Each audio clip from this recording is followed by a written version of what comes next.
Magandang araw mga kaibigan. Okay, pag-usapan natin itong si Senator Amy Marcos. Ano ba talaga ang kanyang paninindigan? Tutulong ba talaga sa mga Duterte o doon sa kanyang kapatid? Okay, kung doon sa kanyang kapatid, parang malala na ang awayan nila. Talagang totally tinapon na siya, sinuka. So, dito na lang siya sa Duterte ngayon. Okay, ano ang official stand ng PDP laban sa kanya?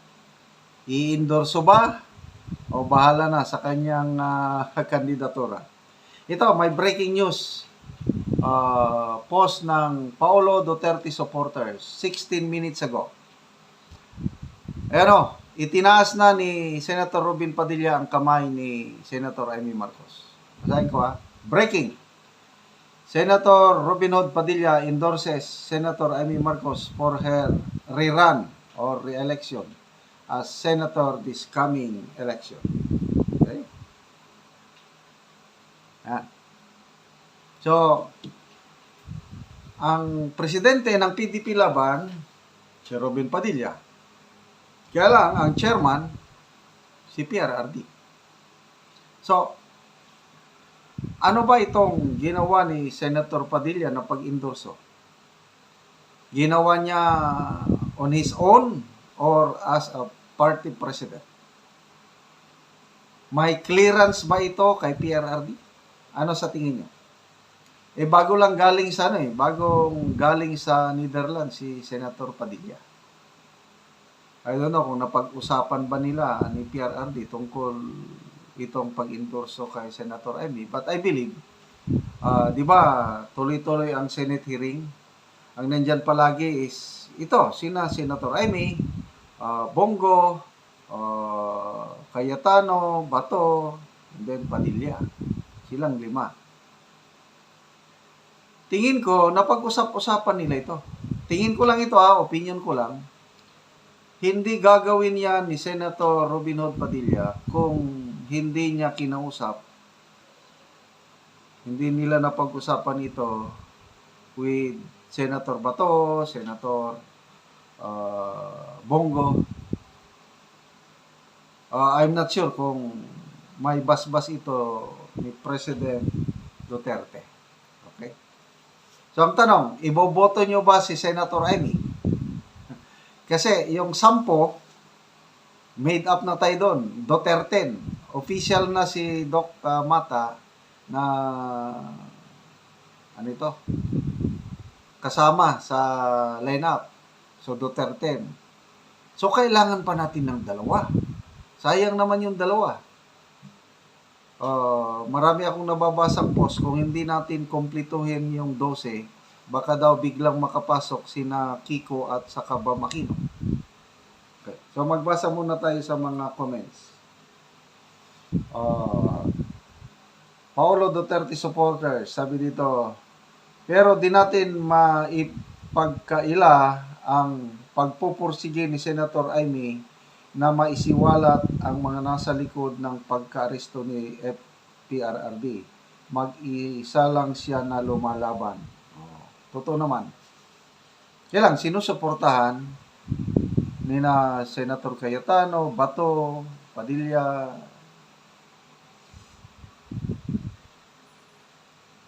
Lelantan. Kaya nga, nakuha niya ang 3/4 puso ko. Seriously, I really adore her for being so brave to take the action. Friend sila ni PRRD, hindi naman siguro same ugali nila ni Ngagba. Ronquillo Jeffrey, wag magpalinlang boss. Pag ipa-impeach niya kapatid niya, iboboto ko siya. No to Marcoses, again, please lang, no to Makabayan Black. Okay. Sabi ni Paulo Duterte supporters, panahon na ang nagsasabi kung talaga bang matalik niyang kaibigan si BP Sara. May nakita kong post ni BP Sara, sabi niya, ni BP Sara, ang friendship namin ni Senator Amy is beyond politics. As far as I'm concerned, she is still my friend, sabi ni BP Sara. Nabasa ko yan, post. So malalim ang pagkakaibigan ni Senator Amy at ni BP Sara, beyond politics. Hedge Joel Gapan, no way, sa mga mangga na naman, hindi na kayo natuto. Kahit gawin niya lahat, tapos dahil nadala na ni PRRD sa head. Never again. Mahirap magtiwala. Pero may naitulong din talaga siya dahil sa hearing, nalinawan ang taong bayan. Sabi ni isa, give her a chance, consider she is fighting alone for PRRD's arrest. Okay, so hati ang reaksyon dito ng mga DDS. Kalahati, gustong bigyan ng chance si Senator Amy, ang kalahati, wala na talaga, never again. Okay, kung ako ang inyong tatanungin, ulitin ko, yung Duterte, made up na yon. Mayroon na kaming sample ballot. Kailang, plano ko, dagdagan ko pa ng 2. Para hindi naman masayang yung 2. Baka biglang makapasok si Bam Aquino at Kiko Pangilinan. Ako, sigurado, boboto sa pabor sa impeachment ni BP Sara yung 2 na yun. So, meron akong pinagpipilian na idagdag. Isa na yan si Senator Amy, ex-Senator Honasan, Gonzales, Norberto Gonzales, Colonel Allen Capuyan. Yun pa ba? Yan, itong 4. Pinagpipilian ko. Allen Capuyan, DMA Class 1983, dating NCIP Commissioner panahon ni PRRD. Okay. Hunasan, talaga magkaibigan yan. Hunasan at Duterte. Norberto Gonzales, nagsasalita siya against sa PBBM admin. Then of course, Senator Amy Marcos.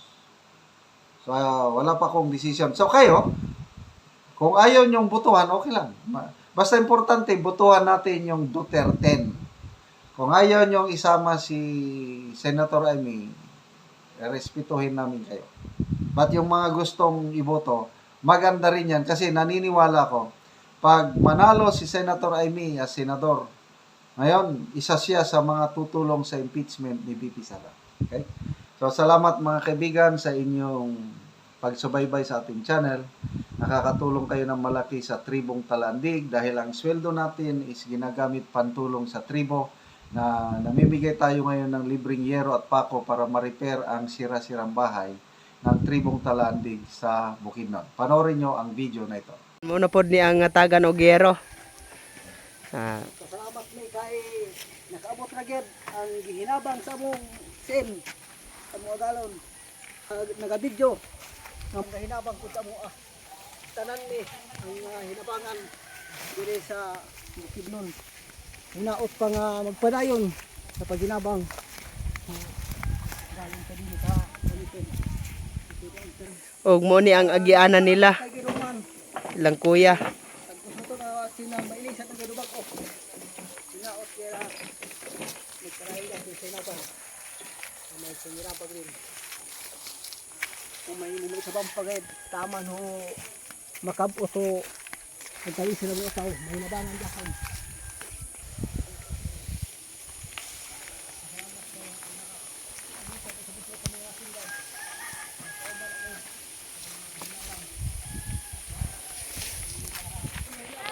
Oh, makaabot na gid sa balay ni kuya. Muna ni ang ilang balayan. Abot na gyud sa iyang balay. Abot na gyud ang sin. Nagyapot sa abos, na kayo nga atop. Og muna ni ang balay sa natagaan na Mogyero. Muna ni ang kadako sa buslot sa ilang balay.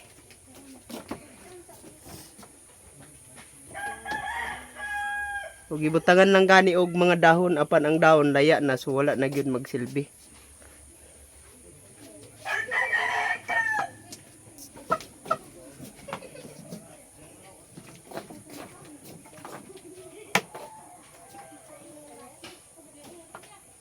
O karon niya unsa imong ika-istorya nga karon natagaan na ka og sin, maayo na ni karon ang imong balay. Usa ni pagpasalamat na ako ni karon nga adlaw kay nakabot naman gyud ang ginabang diri sa bando nga sin. So ikaduha na pasalamatan ako ang mga video pod nga may tas antang kinabuhi og sa Ginoo pod gi sa pasalamatan ako kay nakabot man gyud ang iyang Panalangin. diri sa bando. So nakatok na gid ko karon nga adlaw. Mga hutib niya nga magpadayong gyapon ang ilang mga hinabang sa mga katawhan. Oo. Hinaot karon nga tagaan mga hinabang ang mga nagkalisod karon diri sa garden og sa bando. Oo. So sige salamat ya. Sa Oo. hatag og sin sa mga video. Sige salamat.